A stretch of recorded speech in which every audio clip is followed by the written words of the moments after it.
think we have a very positive outlook in the next 6 months. Oh, really? Hi guys, Sean Leonard here. I am sitting down with broker Jessica Noble.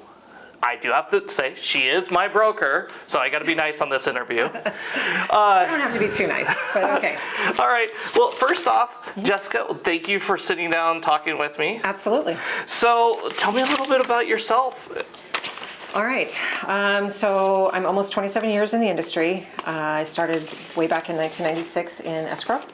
Worked in escrow for about 12 and a half years, then was one of the casualties of the layoffs back then when the market crashed. So I worked till about 2008 for a brand new company that was coming to the Valley. And then I was approached by a past client who was a real estate agent who was looking for an assistant.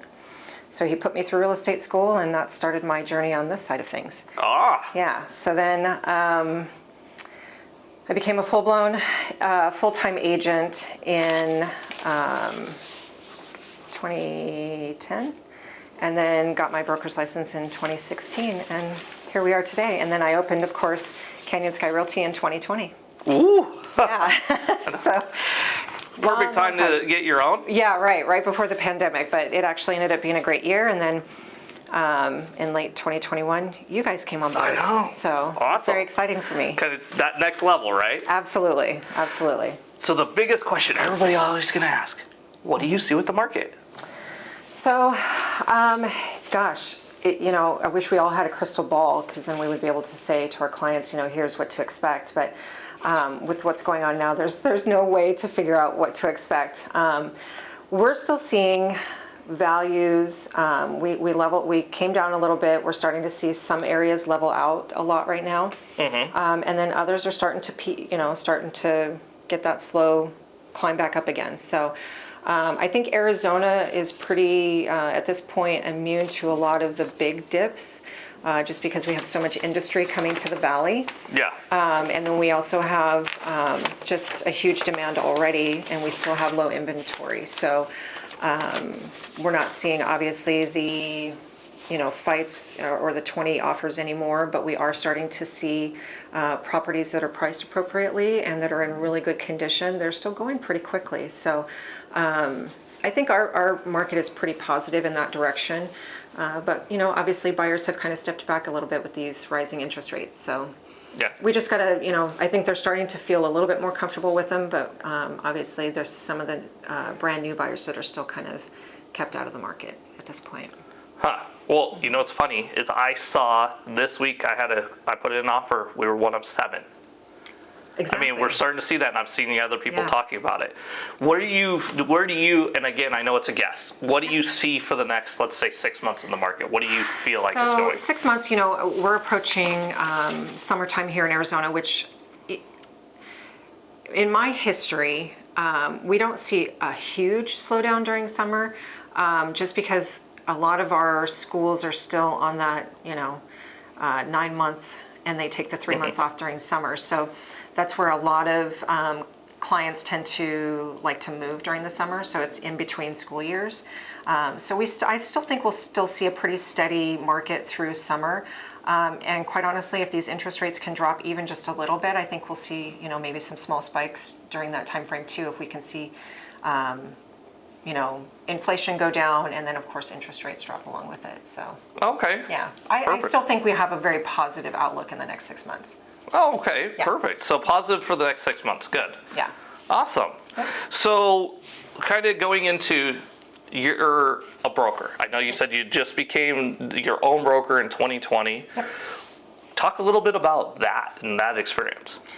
So when I took my broker classes in 2016, I did it because I'm an education junkie. Love education. I think this industry needs a lot more of it. But I love to learn. So, and I've been in the industry a long time at that point already, so I thought it was the next best step. Okay. So, got my broker's license and then worked for a couple different brokers. And what I realized in Arizona, because that's the only market I can talk about, but the different brokers that I worked for, some had really great education and training and all that kind of stuff, but a lot of them didn't. And so for beginning agents, even though I had been in the industry for 12 and a half years before I became an agent, there wasn't a lot of good training on how to sell. You know what I mean? I was great at contracts. I mean, that's my strong suit and all that kind of stuff. But really, how do I deal with clients and stuff like that in a sales position? Yeah. So while still maintaining the integrity of this industry and making sure that I'm putting my best foot forward. Yeah. So, and I wasn't finding that in a lot of brokers. So I wanted to create a space where we could do that here. Okay. And so as you know, I'm big on training. Yes. So I love to share all my knowledge, and there's, after almost 27 years of experience, there's just so much to share. Yeah. And I don't think that there's a lot of brokers out there. There's a few of us, but I don't think there's a lot of brokers out there that do that on a regular basis. And that's kind of really what I wanted to be. I wanted to be the broker that I wanted when I started in this side of things. So that's why I created Canyon Sky. And I just really wanted to, I'm super immersed in this industry, and I just wanted to continue to foster agents who would kind of go down that same path as well. Yeah. So, yeah. That sets us up for a couple questions later on, though. Okay. Perfect. But I was curious, so everybody sees the sunshine and rainbows, and they don't always see what was the, oh my gosh, nobody told me that when you became your own broker and thing. It's like a shock moment. So was honestly when you guys came aboard. I wasn't really anticipating doing a lot of recruiting right off the bat. Canyon Sky had, just came close to finishing its second year. And so it was onboarding. I wasn't prepared for onboarding. So there was a lot of panic and like excitement. Don't get me wrong. Yeah. I was super excited to have you guys come aboard, but I wasn't prepared for it. And I didn't necessarily have the systems in place to onboard that many people all at once.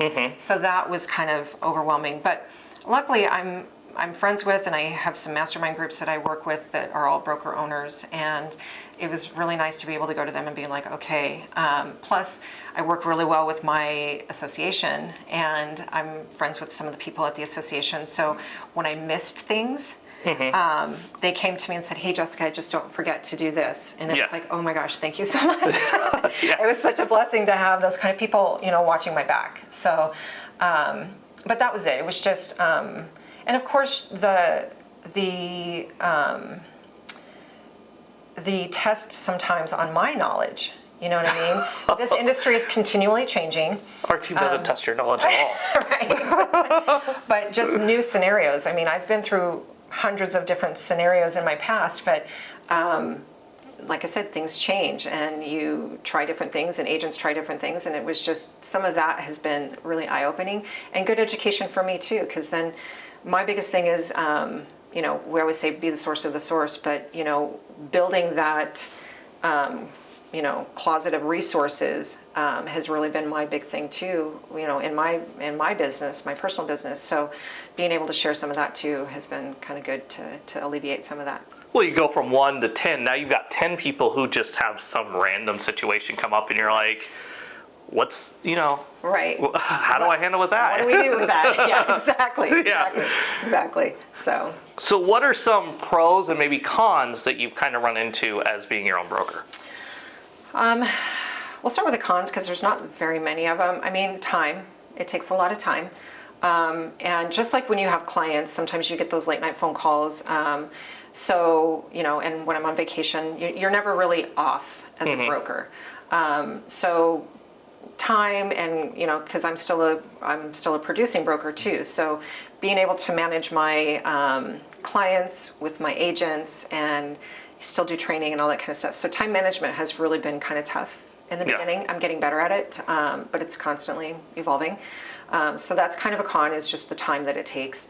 And it is a little bit stressful at times, because when you do come across a situation you've never been in, and you do have to approach either the legal department or whatever, or if there's something that really kind of pops up and you're like, ooh, that's scary to me because I've never had that situation happen, or could this be a litigation type situation? That gets kind of scary. But the pros of it are I get to watch you guys grow, be successful, be a part of that success, help you. I mean, that's really, and be mentor to a lot of these agents, and being able to do that just really, fulfills my heart. So it's just kind of nice to be able to give back to an industry that's really been my whole life for the last 27 years. So those are my pros. So. Okay. Now, what about somebody who's thinking about becoming a broker? What would you kind of advice that you would give that person? So, obviously school, because you have to finish, another 90 hours to finish your broker's license and everything. But I would really talk to brokers, because that's exactly what I did. I went to broker owners. And if you're not looking to do a broker ownership yet, but you just want to be like maybe a designated broker or a managing broker, talk to those people. And just like kind of what you asked me, what are the pros and cons? What do I need to be aware of? Because you don't know what you don't know. Yeah. And I think talking to the people who are already in those positions is key, because then they can just share their information with you, and you'll be surprised by how giving with information that a lot of those people are. As far as broker owners, I'm part of a broker owners group called the Broker Chicks, and I refer back to them all the time. Hey, have you guys ever come across this? And it's really great to be able to have somebody who maybe has already gone through that get back to me and all that kind of stuff. So surround yourself with people who are already in those positions and maybe have more experience than you, and then you can just bounce ideas off each other. So build your tribe, basically. Okay. Yeah. How many times they're like, oh, Jessica's coming with another one? Luckily, not too many. So, like I said, I've been very lucky having my escrow background. That's kind of saved me in a lot of having to ask a lot of questions, because I'm already, I've already experienced it, but I was on the escrow side, not the real estate side, not the agent side. So luckily that's saved a lot of my questions. So let's transition. So you're also doing the business. So unlike a lot of brokers where they've kind of stepped away, you're still doing it. So what are first off, how do you find clients? Because that's kind of, if somebody else is sitting out there, maybe they're a new agent and they're like, okay, what do I do how do I grow my business? So when I first started as an agent, I went to my sphere. So your sphere of influence is key in the very beginning. Unless you have like some sort of lead gen system that your broker has, or you're part of Zillow or Redfin or whatever. So, but if you don't have those things, your sphere is where you start. And I basically just told my entire family, my friends, and said, hey, this is going to be my new venture,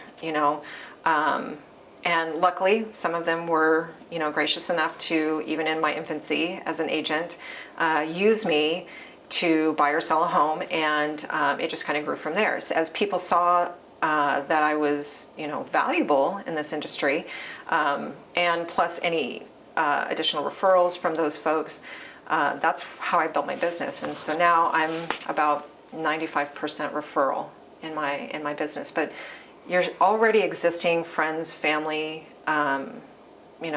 people that you talk to on a regular basis, those are the people that you start with. Okay. Yeah. Do you have any tips for a new agent getting into the industry? Educate yourself, because obviously when you go through real estate school, they teach you more on laws and not theory, but more of the laws and the legal side of things, whereas you don't learn a lot of the sales part of it. So find somebody that you can either mentor with, which I think is key. Find a good broker, a team, and the mentor could be on the team. Find a good broker. Find a broker that's willing to kind of help you navigate some of that newness, and has a good training program on the sales part of it. And again, that could be through a team, or that could be directly with the broker, like I do here. And then constantly continue to educate yourself. The GRI program is a really great program for any agent. I think it's kind of like going to college for real estate. Okay. It just runs you through the basics, and it basically takes you from business planning all the way through, and risk management and all that kind of stuff. That's a great program too. constantly stay on top of your market, but education is number one, I think, and mentorship if you can find somebody who can really mentor you. Okay. Yeah, I agree. Mentorship and having people be like, again, I've run into this issue. Well, we've dealt with it. We understand, how to deal with a manufactured home, or how to deal with this and all that kind of stuff, or just how to get clients, because that's the other side. Absolutely. So going with clients, do you do any type of marketing besides your referral business now? To gain clients. Gain clients. I do a lot of social media. Not so much marketing on social media, but just having a presence. Because most of my business is referral, I don't have to spend a lot of marketing dollars. So, but when I do, if it's more things like a direct mailer or something along those lines in a specific area or a neighborhood that I either have a listing in or something along those lines where I can follow up afterwards. Okay. Have you gotten results with those direct mailers too? So and I forget the exact term, but that mailers out to hey, I just sold, or is it just listed or just sold that you do? Both. Both. So we do just listed. If I have time before the planned open house, we can even send out an open house mailer just to get the neighbors, or you do door knocking if that's your thing. Door knocking's not my thing, especially not during summer either. But so just listed, and then of course just sold, and then for about 6 months afterwards. And it sometimes works. I've gotten one or two, but quite honestly, like I said, social media has been my big thing, just connecting with all of my clients. I usually add my clients after closing, and I just keep in touch with them, and the referral business is really what keeps me going. I really don't spend a whole ton on marketing. Okay. So, yeah. Perfect. So you mentioned earlier about getting into leadership and into expanding out just with, I know you're part of the Realtor Associations and you're doing a lot of stuff with that. Yes. So first off, what do you do with them right now? Okay, so I am a board of directors, just a director at AAR, which comes because I serve on my local association. I'm with Scottsdale Area Association of Realtors. I serve on their board as well. Okay. And then I currently serve on the legislative committee at AAR as well. Okay. And then in my past, I've served on several different committees. RAPAC, which is your Realtors of Arizona Political Action Committee. On that particular committee, I also served as the president of Women's Council of Realtors of Scottsdale. And recently, I'm a retired district vice president for the state level Women's Council of Arizona. So okay. Several different leadership opportunities. I've actually went through, Scottsdale Area Association of Realtors, and WeServe has a program too, a leadership program, which is several weeks, and you go through all that. So I also did that, and that was a really neat program. And if you're in the industry and been in the industry a long time and and this is your career, I would suggest definitely getting involved in that kind of stuff. So you've gone through these leadership stuff, so a lot of different ones. Yes. How do you feel that's kind of affected your business, changed your things? It totally, so through SAR, it takes you through a bunch of different stuff. Now that one was specific to Scottsdale. So we got to meet, we spent one day with police and fire go through their training, we learn how they go through their training, which I thought was really neat because it connects you with that city. And each city, like Phoenix, Mesa, they actually have their own leadership programs. I found out after I did this. But what it really does is it kind of connects you to your state, to your city, and I think that makes you more valuable as an agent because then you learn kind of the ins and outs of your city and or your state, because the state has one as well. And I think it just gives you kind of a peek into the behind the scenes of that kind of stuff. Plus, a lot of what they do in these is collaborative work. So you have to work with a team. So you learn how to, sometimes people who are, born leaders who always lead and all that kind of stuff, sometimes have to learn how to take a step back and let somebody else lead. So there's a lot of learning as far as that's concerned. And then, leadership, I think, is just, not everybody is born with leadership shoes. You know what I mean? Sometimes it's a journey into it. And I kind of feel that was what, for me, when I started in this side of the industry, I was kind of a quiet little mouse in the corner and just did my job. Yeah. And, but as the more I got involved and the more I had opportunity and people asked me to lead or be a part of a committee or whatever, those opportunities continue to open up, and it really helped me with my business because it makes you look a little bit more legitimate to the client if you're involved in your industry and you really believe in your industry. Yeah. So, because kind of like used car salesmen and lawyers, we get kind of a bad rap, realtors, out in the public. So when you're a part of these committees and things within your industry, I think it makes you look a little bit more like you're not the snake oil salesman on the corner. So, yeah. Well, I think also leadership, there's different levels, right? You said be the quiet person. Well, there's still people on the committee who might not be the loudest person there. Correct. But they're still there, and maybe, they're like putting their input. Absolutely. And I think also you get to help shape what's coming in the future. Absolutely, yeah. And I've always believed that we need to increase the integrity, and that's why I think education is so important in this industry, because it is kind of a low bar to get into the industry. But once you're in, I think there needs to be a little bit better level up, for agents. But my goal is, and being a broker, and that's kind of why I got involved in a lot of this stuff, is to increase the integrity of this industry, because it's what I know and I love, and I just want to make sure that everybody kind of follows along with that one. I want every agent to be as integrity driven as me. So yeah. Okay.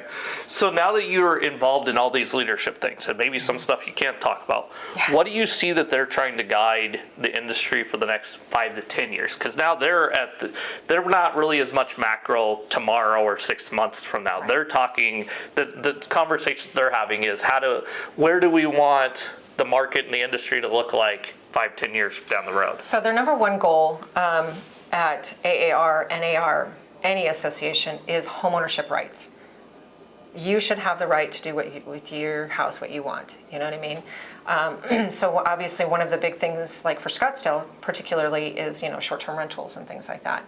There's people who want to eliminate that. Now there's still, you can still be governed by your HOA and things like that where you can't do it. But if you want to have a rental, whether it's long-term, short-term, whatever, you should be able to do that. Yeah. And so the number one key for our any association or whatever for real estate is focused on homeownership rights. Okay. And protecting those rights. Obviously, there's, as far as for agents specifically, the direction of the associations are to, again, increase the integrity, increase education, making sure that we lower risk management, and that we're protecting our public. You always hear, buyer beware, but we as agents, we want to be able to protect our clients in that way. So making sure that we are putting our best foot forward as agents to protect our clients and things like that. So that's really what our associations are focused on: homeownership rights, protecting the client, and putting a better image out there for our agents to let people know that we do this with integrity, and that we're not the snake oil salesmen on the corner. So I think that's the direction we're going. Then, of course, there's all the background stuff, technology, staying ahead of that, and making sure that everybody has a fair playing field when it comes to technology. Making sure, because I know that a lot of people, a lot of agents sometimes get out of the industry thinking that technology is going to take over. Mm-hmm. And they're going to get rid of us, agents and things like that. I don't think that's possible, because there's only so much a computer can do. You know what I mean? So I think there's an element of inviting some of that technology in and making it a part of our industry, and maybe not welcoming it with open arms, but knowing that it exists and just allowing it to exist. Yes. But then being the best that we can be and still providing that personal service that a computer can't. Yeah, it can't advise you. It's not going to be able to say, you know what, this house isn't exactly what you're talking about, and kind Right. of say, let's look at this one and that kind of stuff. Right. It's just And not gonna do it. algorithms don't, algorithms aren't always perfect. So What? I know, isn't that shocking? So the algorithms aren't always perfect. So we have to be that element to say, hey, this is where the differences are. This is a good start, but that's not the whole picture. So yeah. Perfect. Well, thank you for sitting down. Absolutely. Is there anything here? Talk for a second about your business and let Oh. people sit. My business, wow. So like I said, been in the industry for a really long time. We're still kind of a small, toddler-aged brokerage, but I love what I do. I love to train, I love to educate, I love to mentor. And I love my clients like family, sometimes better than family. You know how that goes. But yeah, and I'm constantly trying to put myself out there into the industry to make it better, and to make it better not only for the agents, but for our clients. So, yeah. Well, thank you guys for watching. And if you have any questions, please message me. This is Sean Leonard with Housing Around AZ, powered by Canyon Sky Realty. That's right. All right. Thank you.